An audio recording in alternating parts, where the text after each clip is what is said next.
3000 ብር፣ ቀጣይ 5000 ብር እያደገ ሄዶ 15000 ብር ደርሷል። በ10 ዓመት ውስጥ ማለት ነው።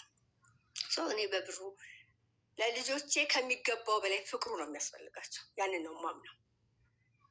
በሁለተኛ ልመጣ ነው አለ ዲያስፖራ ግቡ ሲባል ፈራው። ማገናኘቱንም ፈራው። ምክንያቱም ቢደግመውስ ያን ነገር አታገኙ ማለት አልችልም።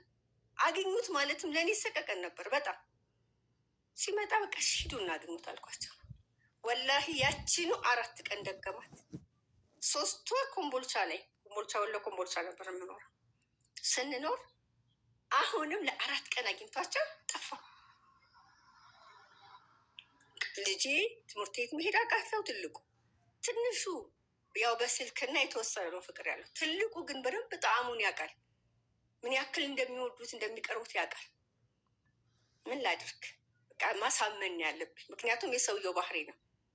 የአሁኑ ግን ሲጠፋ ለ5 ዓመት ነው የጠፋ። ለ5 ዓመታት በስልክም በምንም አግኝቷቸው ያውቃል። ከዚህ በኋላ ነው ልተከባድ ይህን ነገር አሁን አንቺ ጋር መጥቼ እንድናገርና ነገሮችን እንድጀምር ያስገደደኝ ይሄ ነው። ያሁኑ ልጅ 18 ዓመት ሞላ። 18 ዓመት ሞልቶሃልና ቤት ተከራይተህ ተቀመጥ ብሎ ከቤት አስወጣብኝ።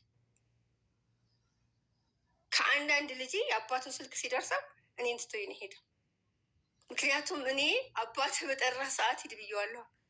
ለአባቱ ልዩ ፍቅር እንዲናፍቅ አድርገዋለሁ። ሁሌ እንዲናፍቅና የሆነ የት ሲመጣ የሆነ ቀን ላይ እንዲቀበሉት ነው እንጂ ሌላ ፈልጌ አልነበረም። ከኮምቦልቻ ከአዲስ አበባ አስወጥቶ እንደ አጠር አድርጌ ላውራ ብዬ ነው ሀብዬ እንዳራረዝመው ብዬ ነው እያለፍኩ ማረው እና ኮምቦልቻ ውስጥ አስቀመጠብኝ። አስቢ እኔ ለልጆቼ ትልቁ 11ኛ ወደ 11ኛ ክፍል ለ1 ዓመት ከፍሏል የትምህርት ቤት ክፍያ። የ7ኛ ክፍል የትንሹን ለ1 ዓመት ከፍሏል። ከዛ ውጭ 1 ብር ለትምህርት ቤት ከፍሎ አያውቅም። ጠይቄውም አላውቅም። ለአስቤዛ በቂ ነገር እንኳን የማያደርግ ሰው ነው። እሱ 10,000 ልኮ 35,000 ነው ቤት መከራየው።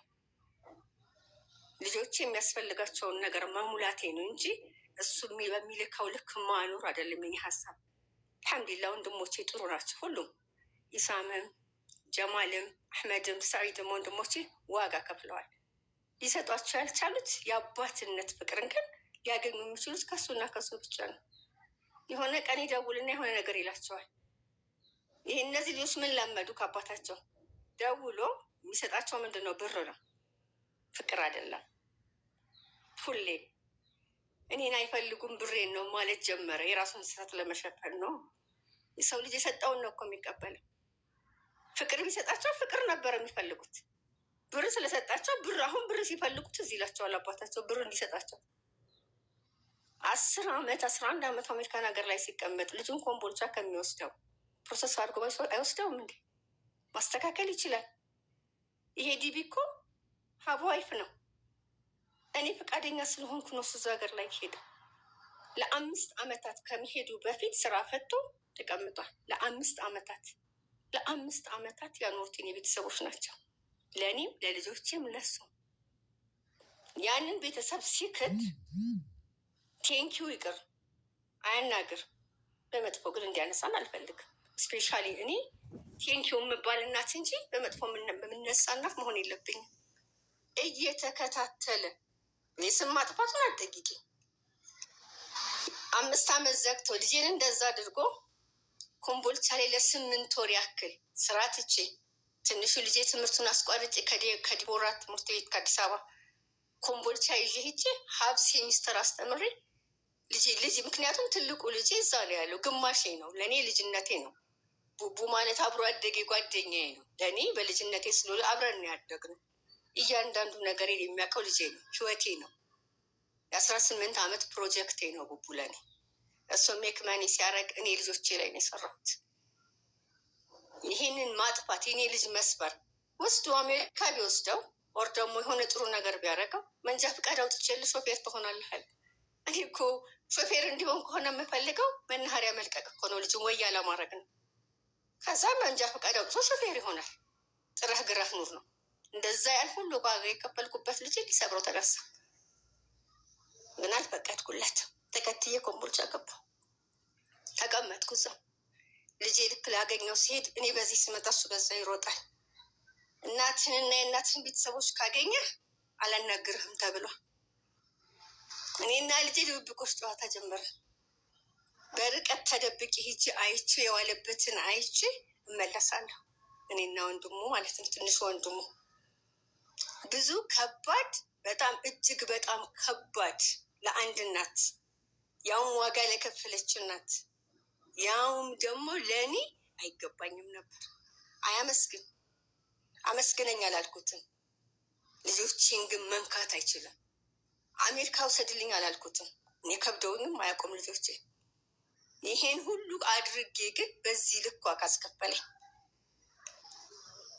ኮምቦልቻ ላይ ብር ተሰጥቶ ሰዎች የኔን ስም ማጥፋት፣ ልጄን ፍለጋ በሄድኩበት አይ ብር ፈልጋ ነው ብሩ ስለቀረባት ነው እንጂ ልጁን ፈልጋ አልመጣችም።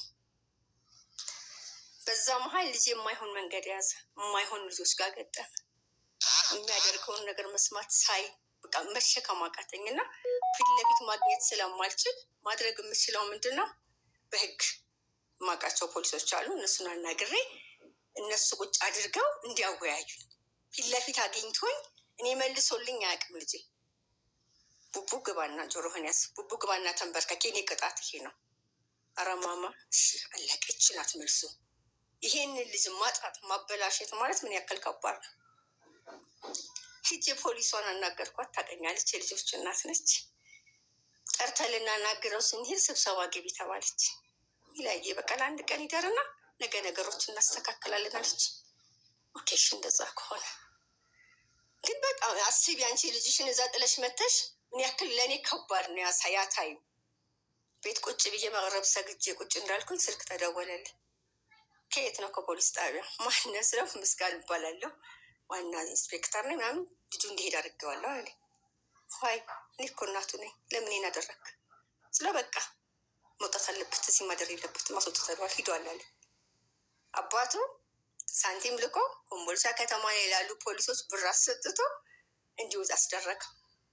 ያንን ብዬ ሳስብ በኋላ አይቆይ እስኪ እኔ አሁን እሱን አላናግርም፣ ፖሊስ መምሪያ፣ ምክንያቱም መብትና ግዴታ የማቅ እናት ነኝ። እንደዚህ የምልፈሰፈስ ምናምን አይደለሁም። ቀጥ ብዬ ሄድኩት ፖሊስ መምሪያ ሄድኩኝ። እንዲህ ተደርጓል። ለምን ማታ 4 ሰዓት ማታ 2 ሰዓት ሲጀመር ሰዓት እላፊ ያለበት ሀገር ነው። ሲቀጥል ይሄን ነገር ራሴ ነኝ ያደረኩት። እኔ እናት ነኝ። 18 ዓመት ሞልቶታል።